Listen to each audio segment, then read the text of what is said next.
ஃபாரஸ்ட்டில் இந்த மாதிரி பாட்டில்லாம் போடுறாங்க, அதனால தான் இது பாதிக்குது, வனவிலங்குகளுக்கெல்லாம் பாதிக்குதுன்னு சொல்லி தான் எடுத்தாங்க.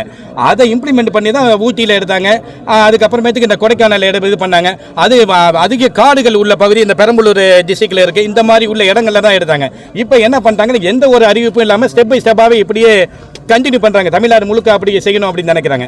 தமிழ்நாடு முழுக்க செய்யணும் அப்படின்னு நினைக்கிறப்ப இப்போ அந்த வனவிலங்குகளுக்கு அப்பாற்பட்டு இப்போ என்ன நடக்குது அப்படின்னா, வனவிலங்குகளுக்காக முன்னாடி ஊட்டியில் எடுக்கிறப்ப வந்து பிஓசி மிஷின் கிடையாது, இந்த ஸ்கேனர் மிஷின்லாம் கிடையாது. இப்போ வந்து இப்போ தமிழ்நாடு முழுக்க வந்து எங்களுக்கெல்லாம் என்ன பண்ணாங்கன்னா ஸ்கேனர் மிஷின் தந்தாங்க, பிஓசி மிஷின்லாம் தந்தாங்க.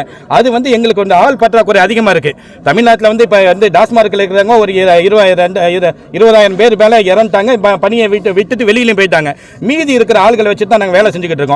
இது வந்து தமிழ்நாட்டுக்கு கவர்மெண்ட்டுக்கு நல்லாவே தெரியும். எங்களுக்கு வந்து ஆட்கள் இல்ல பற்றாக்குறை இருக்குன்னு சொல்லி முதுநிலை மண்டல மேலாளர்கிட்டையும் சரி, ஏற்கனவே நான் எம்டி அலுவலகத்தில் நாங்கள் ஏற்கனவே சொல்லிட்டோம். அதெல்லாம் அவங்க பொருட்படுத்தல.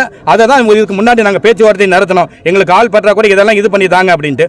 அடுத்த ஸ்டெப் என்ன சொல்றோம் அப்படின்னா, எங்களுக்கு வந்து தனி முகமை அமைச்சிருங்க. பாட்டில் வந்து எடுக்கிறது வந்து தனி கவர்மெண்ட் வந்து எடுக்க கிடையாது, தனி கான்ட்ராக்ட் விட்டு எடுக்கிறாங்க. அதுக்கு எடுத்து இதுக்கு மறுபடியும் ரீப்ளேஸ் பண்ணி பாட்டிலுக்கு கம்பெனிக்கு அனுப்புறாங்க. எங்களை பொறுத்தவரை என்ன சொன்னா, கம்பெனிக்காரங்களை விட்டு எடுக்க சொல்லுங்க, இல்லைன்னா கான்ட்ராக்ட்காரங்களை விட்டு நீங்க எடுக்கிறீங்களா பாட்டில், அந்த பாட்டில் என்ன பண்ணா நீங்க தனி முகமை அமைச்சுக்குங்க.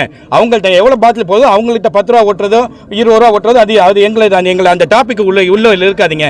நீங்களே ஒட்டி நீங்களே இது பண்ணிக்கங்க. எங்களுக்கு வந்து பணி சுமை அதிகமா இருக்கு, இந்த விஷயங்களை தலையிடாதீங்க. எங்களுக்கு வந்து பிஓசி மிஷின் ஸ்கேனர் மிஷின் இருக்கனால எங்களால் செய்ய முடியல, ஆள் பற்றக்கூட இருக்கனால செய்ய முடியல, இட வசதி எந்த ஒரு இதுவும் கிடையாது. அதனால எங்களுக்கு வேணாம்னு சொல்றதுனால தான் நாங்க எங்களை எடுக்க விடாதீங்க சொல்லி நாங்க சொல்றோம்.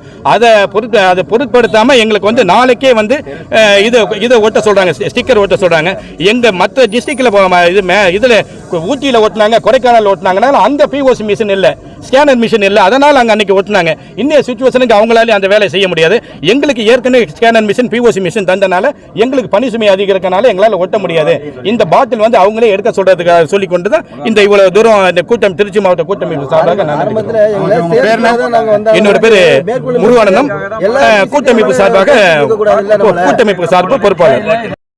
திருச்சி மாவட்ட கூட்டமைப்பு சார்பாக நாங்க அடுத்த முடிவு எடுக்கிறதுக்கு நாங்க அடுத்த போறதுக்கான வழிகளை ஏற்படுத்தி தர்றாங்க. நாங்க ஏற்படுத்தல, அவங்களாவே ஏற்படுத்தி தர்றாங்க. அடுத்த கட்ட போராட்டத்துக்கு நாங்க தயாரா இருப்போம்.